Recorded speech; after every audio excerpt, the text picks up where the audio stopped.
एक गाँव में एक गरीब साधु रहते थे। वो भगवान कृष्ण के बहुत बड़े भक्त थे। वो घर घर जाकर लोगों से भिक्षा मांगते थे। लोग उन्हें पैसे या फिर भोजन देते थे और साधु उन्हें आशीर्वाद देते थे। भगवान कृष्ण ने एक दिन उनकी परीक्षा लेने का निर्णय लिया और एक दिन साधु नदी के किनारे से जा रहे थे। तभी उन्हें सोने के सिक्कों से भरी एक पोटली मिली। वो बहुत ही खुश हुए और पोटली अपने पास ही रखने का निर्णय लिया। घर वापस जाते समय उन्हें रास्ते में एक भिखारी दिखा और भिखारी ने साधु से पैसे अथवा भोजन की भीख मांगी, पर साधु उसे कुछ भी नहीं दिया। वो जब वापस चल रहे थे, तभी थोड़ी ही दूर साधु को जमीन पर एक चमकता हुआ हीरा दिखाई दिया और उन्होंने अपने आप से कहा कि वाह, कितना अच्छा दिन है। पहले ये सोने का सिक्का और अब ये हीरा मिला है। साधु जैसे ही वो हीरा लेने के लिए नीचे झुके, एक चोर ने आकर उन पर छलांग लगाई और सोने के सिक्कों से भरी हुई पोटली खींचकर वहां से भाग गया। असल में वो हीरा सिर्फ एक कांच का टुकड़ा था, जो चोर ने जानबूझकर साधु को वहां फंसाने के लिए वहां रखा था। साधु बहुत ही दुखी हो गए। साधु वापस अपने घर की ओर चलने लगे। तभी भगवान कृष्ण ने एक साधारण मनुष्य का अवतार लिया और साधु को मिलने का निर्णय लिया। वो साधु को मिले और उन्होंने साधु को एक सिक्का दिया और कहा कि कृपा करके मेरे इस सिक्के को स्वीकार कर लीजिए।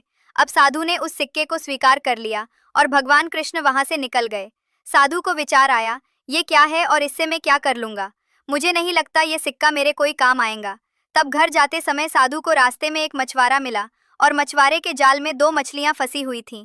साधु को उन पर बहुत दया आई, इसीलिए उन्होंने मछुआरे से कहा, मैं तुम्हें ये सिक्का देता हूँ और तुम मुझे ये दोनों मछलियां दे दो। मछुआरा मान गया और साधु ने तुरंत ही उन मछलियों को पानी से भरे मटके में रख दिया। उन्होंने सोचा कि दूसरे दिन वो जाकर इन दोनों मछलियों को नदी में छोड़ आएंगे। दूसरे दिन वो जब नदी में मछलियों को छोड़ने गए, तब उन्होंने जो देखा तो वो एकदम चकित हो गए और नदी में दो हीरे थे। वो देखकर साधु बहुत ही खुश हुए, पर समझ नहीं आया कि ये सब क्या हो रहा है। उन्होंने भगवान कृष्ण से प्रार्थना की और भगवान कृष्ण साक्षात साधु के सामने आए। तब साधु ने कृष्ण भगवान से कहा कि ये सब क्या हो रहा है। भगवान कृष्ण बोले, मछलियां जब पानी में थी तब वो भूल से हीरों को निगल चुकी थी और अब तुम्हें हीरे मिले क्योंकि तुमने उनकी जान बचाई। तभी साधु के आंख में पानी आया और उन्होंने भगवान कृष्ण को धन्यवाद कहा। तभी भगवान कृष्ण बोले, तुम्हें सोने से भरी हुई पोटली मिली, पर फिर भी तुमने उस भिखारी की मदद ही नहीं की है। तुम्हारे उस हीरे के लालच में तुमने उस सोने के सिक्कों को भी खो दिया। हमेशा दूसरों की मदद करनी चाहिए और कभी भी लालच नहीं रखना चाहिए। तभी साधु ने भगवान कृष्ण को वचन दिया कि वो हमेशा दूसरों की मदद करेंगे